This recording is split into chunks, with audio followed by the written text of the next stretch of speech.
আজ আমরা এমন একটি ভয়ঙ্কর বাস্তবতার কথা স্মরণ করব যা আমাদের অন্তরকে কাঁপিয়ে দেয়।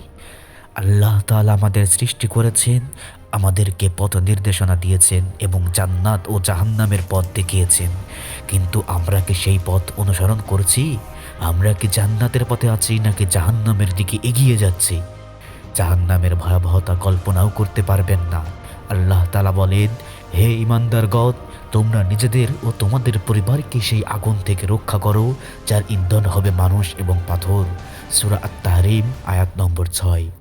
জাহান্নামের আগুন পৃথিবীর আগুনের মতো নয়, এটি এমন আগুন যার ৭০ গুণ বেশি তীব্র। রাসূলুল্লাহ সাল্লাল্লাহু আলাইহি ওয়াসাল্লাম বলেছেন, তোমাদের এই দুনিয়ার আগুন জাহান্নামের আগুনের মাত্র ৭০ ভাগের ১ ভাগ। বুখারী হাদিস নম্বর ৩২৬৫, মুসলিম হাদিস নম্বর ২৮৪৩। কল্পনা করুন, এই পৃথিবীর আগুনেই আমরা হাত রাখতে পারি না, তাহলে জাহান্নামের আগুনের কথা চিন্তা করলে আমাদের হৃদয় কি ভেঙে যায় না?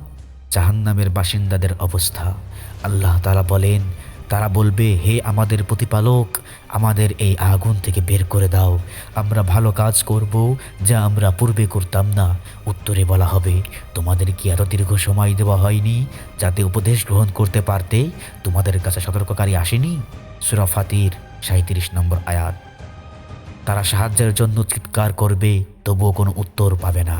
তাদের শরীরের চামড়া যখন পুড়ে যাবে তখন নতুন চামড়া সৃষ্টি করা হবে যাতে শাস্তি বারবার অনুভব করতে পারে। আল্লাহ তাআলা বলেন, যখন তাদের চামড়া পুড়ে যাবে তখন আমি নতুন চামড়া দিয়ে দেব যাতে তারা শাস্তি ভোগ করতে পারে। সূরা আন-নিসা আয়াত নম্বর ৫৬।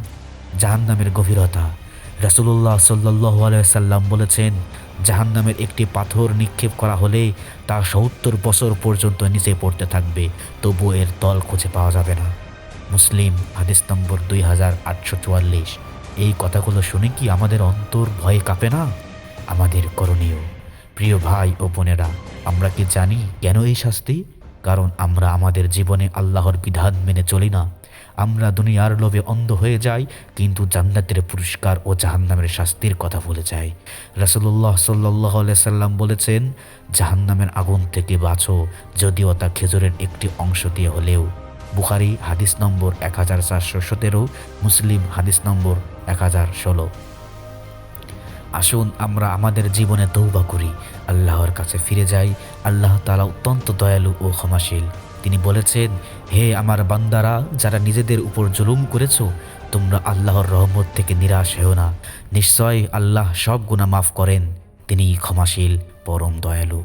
সূরা আজ-জুমার আয়াত নম্বর ৫৩। ভাই ও বোনেরা, আসুন আমরা দুনিয়ার মায়া ত্যাগ করি এবং আল্লাহর পথে ফিরে যাই। জাহান্নামের ভয়াবহ শাস্তি থেকে বাঁচার জন্য আজ থেকেই নেক আমল শুরু করি। আল্লাহ আমাদের সবাইকে এই ভয়াবহ শাস্তি থেকে রক্ষা করুন এবং জান্নাতুল ফেরদাউস দান করুন। আমিন। আশা করছি ভিডিওটি আপনাদের সকলের ভালো লেগেছে। চেষ্টা করবেন কথাগুলো মেনে চলার এবং আল্লাহর কাছে সবসময় পানা চাইবেন এবং আল্লাহর কাছে তৌফিক চাইবেন। এমন ভিডিও সব আরও পাওয়ার জন্য আমাদের চ্যানেলটি সাবস্ক্রাইব করে পাশে থাকা বেল আইকনটি অন করে দিন, যাতে সর্বপ্রথম ভিডিওটি আপনার কাছে পৌঁছে যায়। আজকের মতো ভিডিওটি এখানেই শেষ করছি। আসসালামু আলাইকুম ওয়া রাহমাতুল্লাহি ওয়া বারাকাতুহু।